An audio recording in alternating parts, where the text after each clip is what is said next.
you're not incorrect, BK, but the other side of the protecting and provision, which is our slot in life, there's an other side to that. That part seems to be dismissed and negotiable. So I'm saying that in a general sense of things, if we're going to do that, then let's do it on both ends. Because the moment a man says you need to be submissive, it's like, well, that depends. And it's like, now, whether or not she's coming with a pure heart and truly seeking him, we don't know that for sure, right? We would have to continue to watch her journey.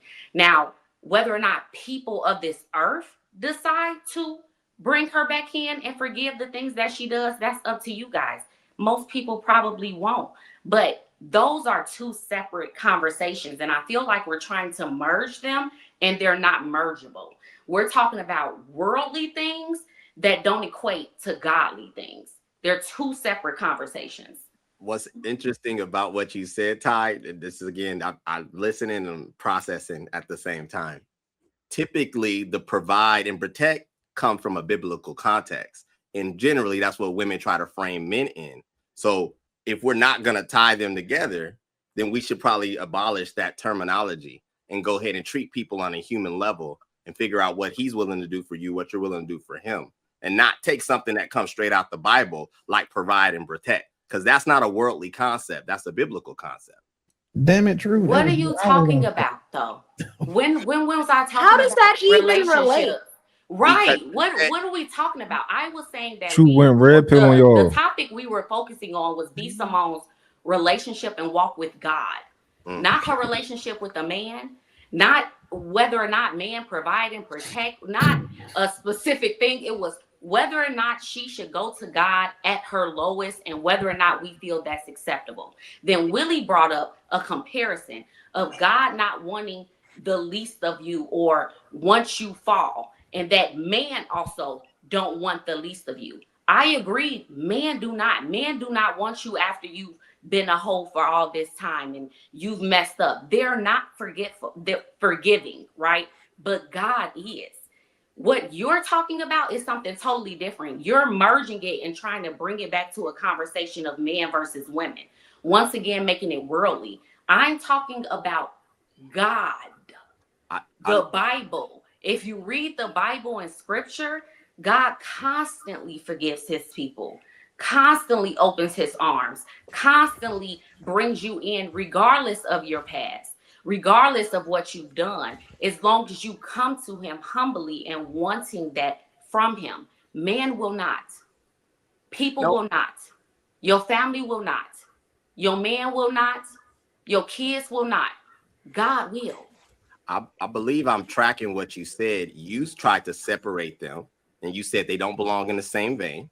And I said, if that is the case, tying it back, don't take biblical terminology and mesh it in worldly concepts when we're doing something like trying to date and get to know each other, because a lot of women do that. To provide and protect, to be the man's job, is a biblical terminology lifestyle that comes from the Bible. That's all I was saying. So I didn't take it so far off. You made it seem like I went to another planet. You did, because we weren't. So what his point is that women use the Bible when it's convenient for them and when it supports whatever their narrative is or what their point is. And y'all got to stop doing that. That's what his point was. Y'all make everything into an argument. This is so insane to me. No, we're not trying to make it into honestly, the idea arguments. This is providing and protecting. It's more, but it's not just ingrained in our DNA. It's not even biblical. If you go back to hunter and gatherer times, man did the providing and protecting. Women did the gathering and nurturing. That's what our roles were. That's why women look for things like that.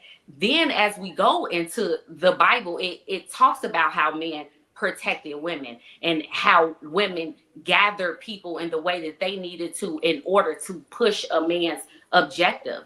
So the only disconnect I'm having is that you're saying that we're using these things only for specific reasons when that wasn't my argument. My argument was that either we're having a conversation about what's acceptable to God or we're having a conversation about what's acceptable to people.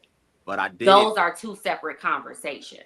But I'm looking at you, and yes, we're having an exchange, but we're also talking to people that are listening to the broadcast. So I'm taking it from the standpoint that you can't play the convenience factor of using biblical lifestyle and terminology, like Willie said, when it's convenient. Most of the things that are happening in this exchange of relationship is just that. I do understand that men protect and provide, but what's convenient about that is when we say you need to be submissive, then that's up for debate. That's up for question. Depends on what you want to do. So I'm saying that people listening and folks that don't want to align with that lifestyle need to probably hush and figure out a different standard. Don't make the Bible convenient when you want it to freaking be convenient. It's not an argument, it's just facts, because folks want to mesh when it works for their narrative. And I said, you're trying to separate them. I'm saying folks do this all the time. They double dutch when it's convenient. I don't know how they don't correlate. They very much correlate in this space. At least it's not an argument just because he doesn't agree with you. Too many times, like you see women say that, well, y'all want to fight or y'all want to argue about something just because a man doesn't agree with their point. That's what happens when you have a conversation. There's going to be two opposing arguments about a topic. That's how it goes. Like there's nothing wrong with that. It's not inherently argumentative or combative for someone to do that just because we don't agree with you. That's like that microaggression stuff. A lot of women think that if a man doesn't agree with them, and Ty's not guilty of this, but there's a lot of women who think that if a man doesn't agree with them, they have assaulted them somehow. Like it's equal to being assaulted. And like that microaggression shit it's weird, but just in this healthy space, right? Because this is probably one of the healthier Thursday shows that has ever been on this network. That people disagreeing with you is not an assault on your character. It's not an assault on your intelligence. It's just them refuting or disagreeing with the logic of whatever it was you just said. And True, can I give you some pushback on that? It's a biblical attribute. So I do think it's actually more of a societal norm across religious sectors. And I'll look at Asian culture as one, right? In Chinese culture and Japanese culture, they are not, Abrahamic. Like they don't massively believe in Islam or whatever, but the men still were the ones who went to war and the women were the still ones being homemakers at home, right? You can look at some Gaelic ancient, the Vikings. You could look at some African tribes and all that.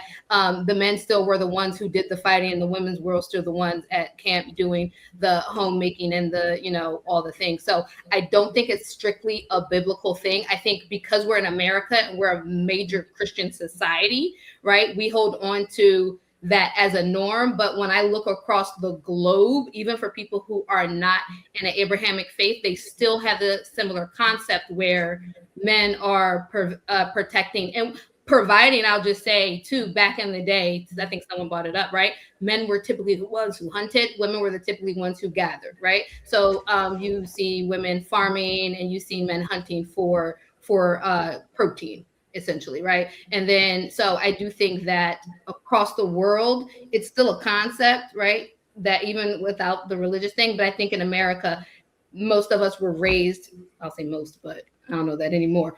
A good percentage of us were raised Christian, and that's where we got the concept. But the more global you get, you understand that that's not unique to us. So basically what you're saying is that a lot of these religions have similarities. And so if we were in China, we'd be talking about Confucius says that we protect and provide. If we were in England, we'd be saying Catholicism says men are protect and provide. So like you're not refuting what he says. You're just highlighting the similarity between different religions.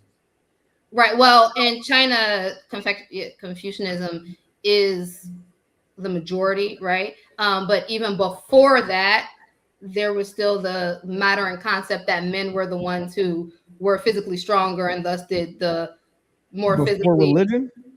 But yeah, like before when people were worshiping, like even in, think of Native Americans, right? I mean, I don't know if you want to count that as a religion or not. They have different opinions on if they would say it's a religion or not, whatever. But yeah, it's like however people decided to organize, men took on the more protective role than women did. Yeah, because that's the biological imperative. Which again, if a man created religion, it would make sense that all religions that have this similarity where men are the stronger sex. It's why, because it's the success matter. So again, you're not refuting what he's saying. You're just highlighting the similarities in other religions. That's right. I'm all. saying that it's not a strictly biblical concept, is what I was saying. I'm saying it's not. But in America, though, given that that's our number one argument, that's why we only talk about that. If it's the number one religion we have over here, that's why we're not talking about what happens with Islam, Confucian, Buddhism, Taoism. We're not talking about that. So that's almost irrelevant because it doesn't happen here. We talk about the Bible because that's what our country is based off of. That's what our, it's goes back to, I don't know, I think it was 2000 BC, whenever Jesus was walking around. Like, that's the point. Like, we're talking about other religions don't matter right now for what True was talking about. Well, my commentary wasn't based on the fact that it was lost on me. I was speaking to the exchange. You're not incorrect, BK, but the other side of the protecting and provision, which is our slot in life, there's an other side to that. That part seems to be dismissed and negotiable. So I'm saying that in the general sense of things, if we're gonna do that, then let's do it on both ends. Because the moment a man says you need to be submissive, it's like, well, that depends. And it's like, anyway, I'll land. Go ahead, JR. Toya, who? Oh no, I just said sign me up. Toya, go ahead.